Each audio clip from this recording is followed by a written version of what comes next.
Hi, welcome back to my channel. I'm Amber, and today I'm going to be doing my roundup for May and my TBR for June. I was able to finish 6 books this month. I didn't get through 2 books.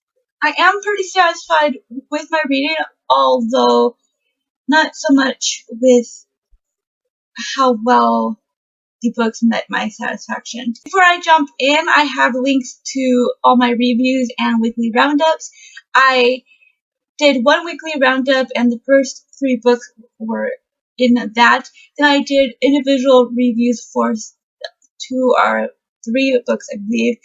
And so, as I said, they will all be down below if you want to check out my full thoughts on these. Starting out, I read A Study in Scarlet by Sir Arthur Conan Doyle. This is the first book in the Sherlock Holmes story where Holmes and Watson meet and go on their first investigation together.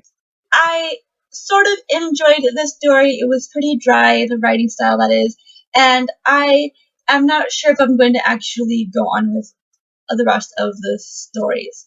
I gave A Study in Scarlet 3 stars. Next, my reread for this month, which was A Sorcerer's Stone by J.K. Rowling, the first Harry Potter book, as we all know. And I really enjoyed rereading this. Again, this was in my weekly roundup, so you can go check out whatever I had to say about this. But I really enjoyed it, and I bumped it up from a 4 to 5 stars. Next, I tried to read 100 Years of Solitude by Gabriel Garcia Marquez. I did talk about this in the weekly roundup, and I really found the writing to be boring and tedious to get through. I thought the story was boring and very not interesting at all. It felt like the first sentence was this really great sentence of the book. It was so beautiful, and it made me think that the rest of the book was going to live up to that one sentence, and it did not.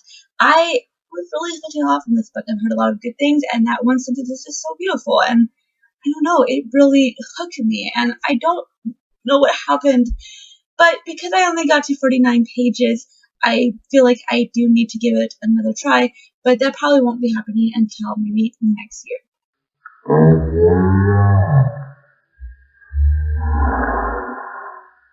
I recently reread The Chamber of Secrets by J.K. Rowling, and I actually shouldn't have read this because I plan to only reread a book a month, and it just happened. But anyways, I enjoyed this. It wasn't the book's fault, but I felt myself rushing through this and kind of skimming. But I don't think it was the book's fault. I was just kind of in a rush, and so it was what it was.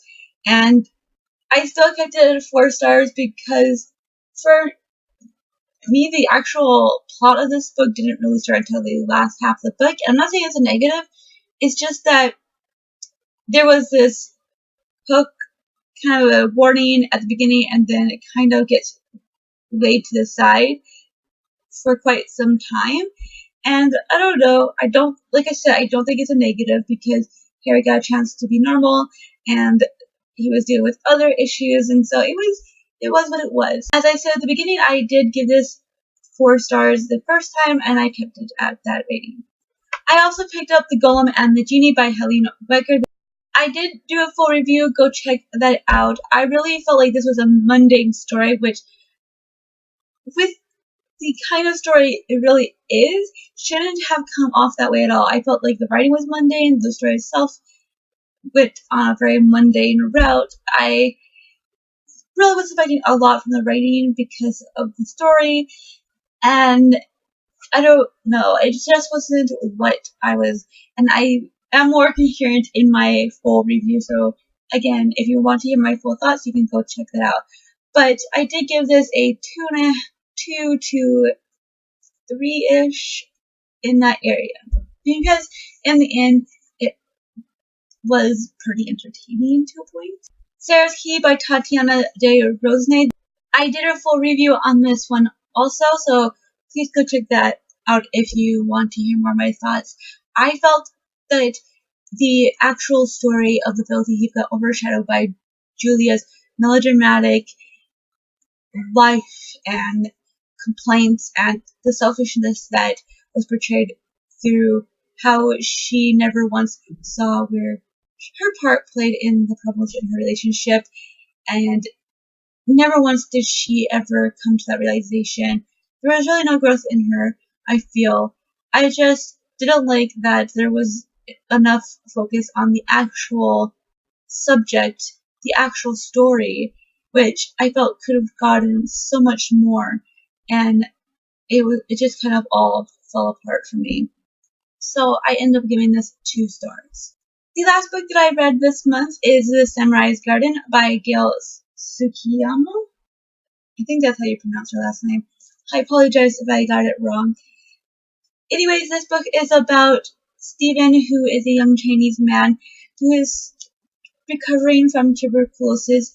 The parents are still worried about their younger daughter catching it, so they have him go to their summer vacation home in Tsurumi, Japan, where Stephen meets Matsu, who is the house servant, who's been living there for years by himself because they haven't gone there since Stephen was a kid, and they slowly become friends. The thing about this book is that for about 60% of this book, I was really just kind of gliding and neutral through it.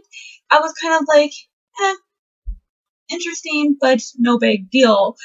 And it wasn't until I really got into Matsu and Sachi's story that I really fell in love with the story. Now, I think that if this author had just focused on their relationship from the very beginning, I would have been hooked from the start, and I would have absolutely, positively loved this book because their relationship and their story was just so beautiful, and I really, really loved them. They were just such wonderful people. For me, I could have done without Stephen. I did not like Stephen, and I didn't not like him, if you get what I'm saying. It's just that he was weird. Not like weird, but like, I just couldn't understand him. He was kind of annoying. He was like a little kid, and yet he was 20 years old at the same time. And I could see that he was 20 years old, but at the same time, I couldn't. It's really weird. There was a confliction in all that for me. But, I don't know.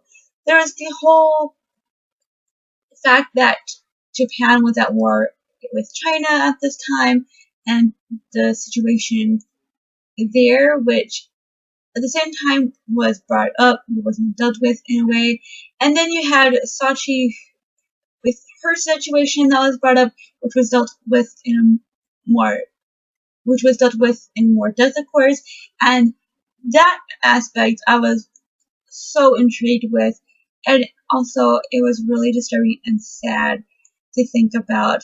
So in the end, it's like a 3.5 to 4 stars. I did give it 4 stars in the end on Goodreads, but it's like right in the middle. We can move on to my TBR. First book that I will be reading is Amy and Roger's Epic Detour by Morgan Manson. I actually already started. I'm only a few pages in though. I'm not really sure where this book is going to go. I know there's a bit of a romance in it, and it's a kind of a summer fluff type read, I'm guessing. What I did notice is that there is some grammar issues here. Like, I'm already seeing the grammar issues, and that's kind of something that I pay attention to. Anyways, we shall see where I land. The one book that I am so excited to be able to read this month is The Homesman by Glenda Swarthout.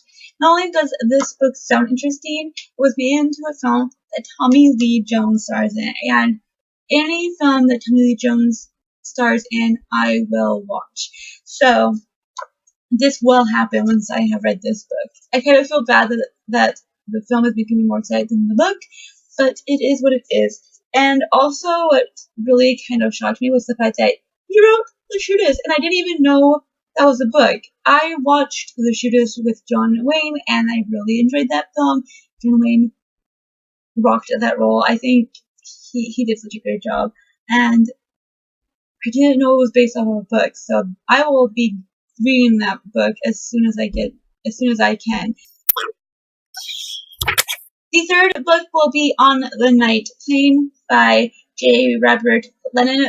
So I'm very interested in the fact that this deals with the effects of war and how it affects not only the family, but the soldier himself, and the relationships between family members. So it'll be very interesting to read this, and I'm looking forward to it very much. A River Runs Through and Other Stories by Norman Bickley. This is a short story collection, of course, and it surrounds father and son relationships in nature and fishing with one another and things like that. That's what it sounds like. So I'm definitely looking forward to seeing what this is all about. I know that the title story was made into a film, so that definitely drew my curiosity towards this book, because I wouldn't normally have picked this up because the film sounds interesting. I really wanted to read the title story at least before watching that. The last book is In the Woods by Tana French. This is the first book in the Dublin Murder Squad series. I am so excited for this book also because I've heard a lot of good things, and it is in one of my favorite genres, which I haven't actually found a lot of good books, but I love mysteries. Like, I watch all sorts of mystery shows and mystery films, so it's just like I should be able to find something in this genre in the books that I can like. So I'm just crossing my fingers that I will be able to enjoy this because I've heard a lot of good things. That is it from me. Tell me down below if you've read any of the books that I've talked about. Do you agree or disagree with any of my thoughts on the books that I've read this month? Thank you all so much for watching, and keep smiling.